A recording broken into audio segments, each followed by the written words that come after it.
दोस्तों, central government की university Jamia Millia Islamia जो कि न्यू दिल्ली में है, इसकी तरफ से नॉन टीचिंग पोजीशन पर रिक्रूटमेंट नोटिफिकेशन आउट हुआ है। और जिन कैंडिडेट ने 2023 वाले नोटिफिकेशन में अप्लाई किया था, जिसकी डेट 29/4/2023 है, उन कैंडिडेट के लिए कुछ इंपॉर्टेंट पॉइंट्स है। क्या उनको एज एंड फी में कुछ कंसेशन मिलेगा, उनको अप्लाई करना है तो अप्लाई करने का तरीका क्या होगा, वह सभी डिटेल हम इस वीडियो में डिस्कस करेंगे। और इस नोटिफिकेशन में 70 पोस्ट आई है, तो अच्छी खासी वैकेंसीज होने वाली है। और जो पुरानी वैकेंसीज थी जो 2023 एंड 24 के नोटिफिकेशन में आउट हुई थी, उन वैकेंसीज को भी इसी नोटिफिकेशन में ऐड किया गया है। इसमें अप्लाई करने के लिए आपको ऑफलाइन फॉर्म फिल करना है। नोटिफिकेशन की डेट यहाँ पे देख सकते हो 2/12/2025 है।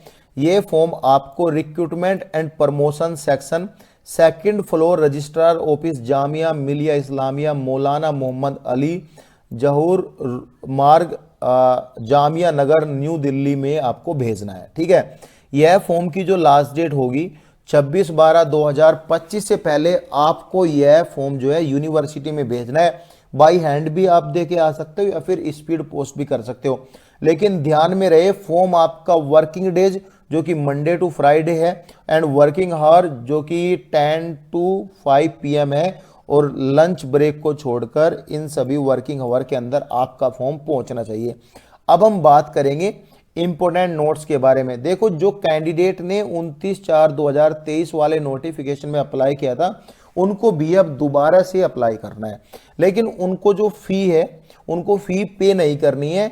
जब वह फॉर्म अप्लाई करोगे और फी पेमेंट का जब आपसे प्रूफ मांगा जाएगा, यानी जब आप फी पेमेंट का प्रूफ दोगे, तो वही प्रूफ आपको देना है जो 2023 में आपने फी पे करते टाइम जो भी यहाँ पे यूपीआई या फिर यहाँ पे जो भी आपका डीडी मांगा था, वह सभी आपको प्रूफ देना है। मतलब प्रूफ ये होना चाहिए कि 2023 में हमने अप्लाई किया था और हमने यह फी आपको पे किया था। और गाइज, यहाँ पे जो है आपको एज में कंसेशन भी मिलेगा, लेकिन डिपेंड करेगा आपका क्राइटेरिया। तो यहाँ पे ये सब चीजें दी हुई है। अब हम बात करेंगे पोस्ट कौन कौन सी आई है। पहली जो पोस्ट है वह प्राइवेट सेक्रेटरी की एक पोस्ट है। अब यहाँ पे एक पॉइंट और लिखा है, ये लिखा है स्टार मार्क यहाँ पे बनाया हुआ है, यानी जो जिन पर स्टार मार्क बना हुआ है, लाइक दिस ऐसे बना हुआ है, ये स्टार मार्क जो बना हुआ है, ये 2023 में आई हुई वैकेंसीज है और जिनको 2025 में ऐड किया गया है। अगर मैं 2025 की बात करूं तो 2025 में ये वैकेंसीज नहीं है, पिछली वैकेंसीज को इसमें ऐड किया गया है। इसका पे लेवल 7 रहेगा, सैलरी ये मिलेगी एज पर 7 CPC। इसमें आपका बैचलर डिग्री होना जरूरी है, 3 साल का experience as a personal assistant है तो अप्लाई कर सकते हो। अगर 5 साल का एक्सपीरियंस एज ए स्टेनोग्राफी में है, जब भी आप यहाँ पे अप्लाई कर सकते हो। बाकी स्टेनोग्राफी में आपकी स्पीड होनी चाहिए 120 वर्ड पर मिनट इंग्लिश, और टाइपिंग भी होनी चाहिए 35 वर्ड पर मिनट इन इंग्लिश में आपका होना चाहिए। डिजायरेबल एंड ये सब चीजें दिया हुआ है, ये देख लेना। एज जो है आपकी 40 साल से नीचे होनी चाहिए। देखो, यहाँ पे एज को बढ़ा दिया गया है पहले नोटिफिकेशन से, इस नोटिफिकेशन में 1-2 साल का आपको एज का डिफरेंस देखने को मिलेगा। सेकंड जो पोस्ट है पर्सनल असिस्टेंट की 12 पोस्ट है, और पर्सनल असिस्टेंट हिंदी की 3 पोस्ट है। ये इंग्लिश की है, ये हिंदी की है, ऐसे 3 पोस्ट है। लेवल 6 की आपकी सैलरी रहेगी। बैचलर डिग्री आपका होना चाहिए। स्टेनोग्राफी में आपका इंग्लिश और हिंदी दोनों में से एक में होना चाहिए। 100 वर्ड्स पर मिनट की आपकी स्पीड होनी चाहिए। टाइपिंग दोनों में से एक में होनी चाहिए। 35 वर्ड पर मिनट की स्पीड या 30 वर्ड पर मिनट की इंग्लिश में। लेकिन यहाँ पे 0.5 पे लिखा है 3 साल का experience as a stenography equivalent. देखो, यहाँ पे एक पॉइंट नहीं दिया गया है।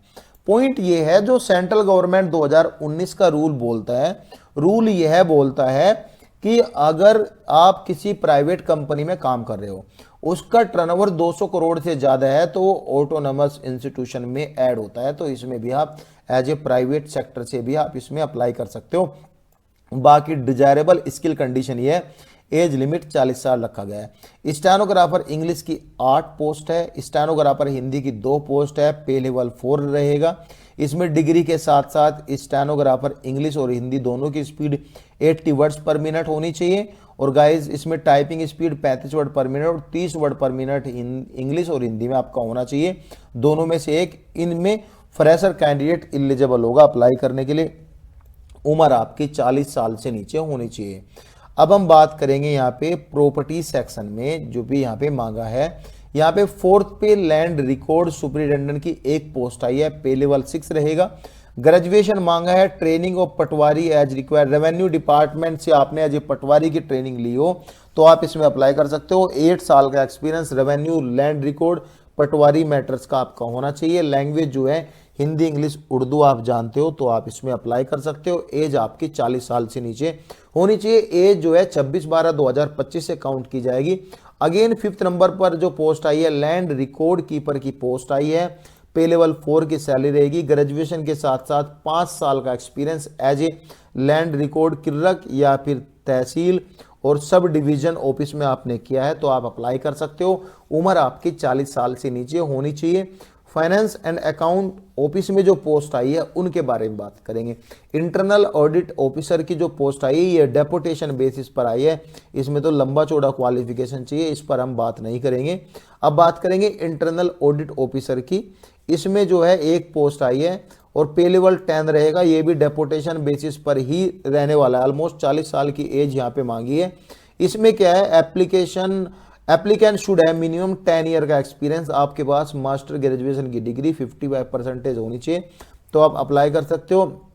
यहाँ पे सुपरिटेंडेंट इंजीनियर ऑन डेपुटेशन या फिर फ्रेश अपॉइंटमेंट अगर आप करना चाहते हो तो उसमें फर्स्ट क्लास की डिग्री करीबन 8 साल का एक्सपीरियंस आपके पास होना चाहिए जब आप इसमें अप्लाई कर सकते हो। एग्जीक्यूटिव इंजीनियर ऑन डेपुटेशन, इसमें भी लंबा चौड़ा एक्सपीरियंस मांगा है, आपके पास एक ऑफिसर पोस्ट होल्ड होनी चाहिए, 3 साल का एक्सपीरियंस, तो इस पर हम बात नहीं करेंगे। असिस्टेंट इंजीनियर सिविल के लिए बात करेंगे, लेवल 7 की सैलरी रहेगी, फर्स्ट क्लास की डिग्री आपका होना चाहिए और 3 साल का experience as a junior engineer में आपने काम किया है, equivalent in state and PWD में भी काम किया है तो आप इसमें अप्लाई कर सकते हो। अगेन असिस्टेंट इंजीनियर इलेक्ट्रिकल की पोस्ट है, पे लेवल 7 की सैलरी, फर्स्ट क्लास की डिग्री मांगी है, 3 साल का एक्सपीरियंस मांगा है। उम्र असिस्टेंट इंजीनियर के लिए 40 साल से नीचे होनी चाहिए। जूनियर इंजीनियर सिविल में 10 पोस्ट आई है, पे लेवल 6 रहेगा। इसमें फ्रेशर कैटेगरी कैंडिडेट अप्लाई कर सकते हैं, लेकिन यहाँ पे अगर आपके पास डिग्री सिविल से है तो 1 साल का एक्सपीरियंस मांगा है।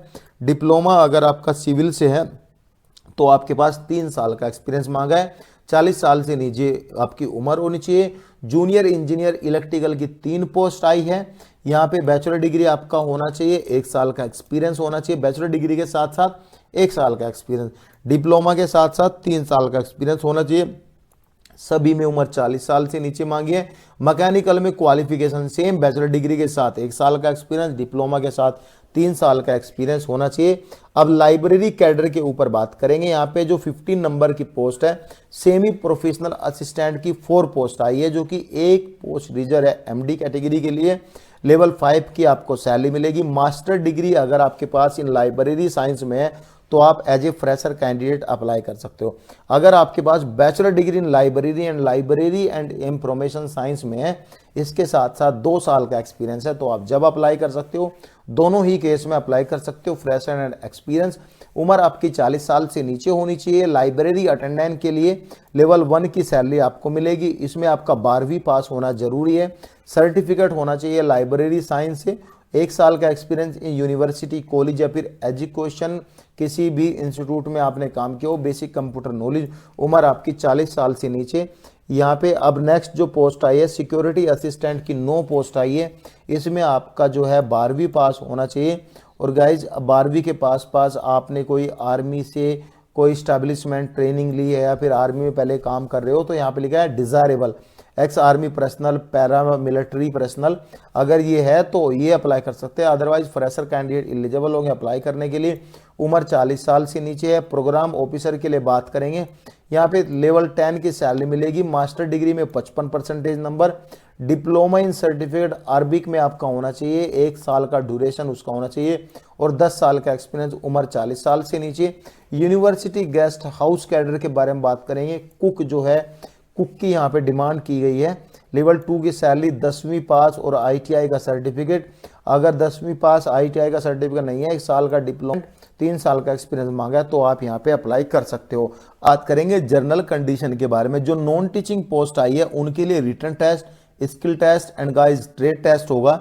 इसमें अपर एज कंसेशन भी मिलेगा। ओबीसी कैटेगरी को 3 साल की छूट दी जाएगी। एसटी एससी कैटेगरी को यहाँ पे 5 साल की छूट दी जाती है। यहाँ पे सारी डिटेल लिखा है। रिलैक्सेशन ऑफ 5% में बी प्रोवाइडेड फ्रॉम 55 टू 50, यानी उन कैंडिडेट को जो कि यहाँ पे ST SC and OBC category में आते हो तो उनको अलग से रिजर्वेशन हर तरह से मिलेगा। अगर वह डिग्री में रिजर्वेशन चाहते हो तो ले सकते हो 5% की छूट। अब यहाँ पे separate application should be submitted. अगर आप एक से ज़्यादा 2 पोस्ट के लिए फॉर्म फिल करना चाहते हो तो कर सकते हो, लेकिन दोनों के लिए आपको अलग अलग फॉर्म फिल करना है।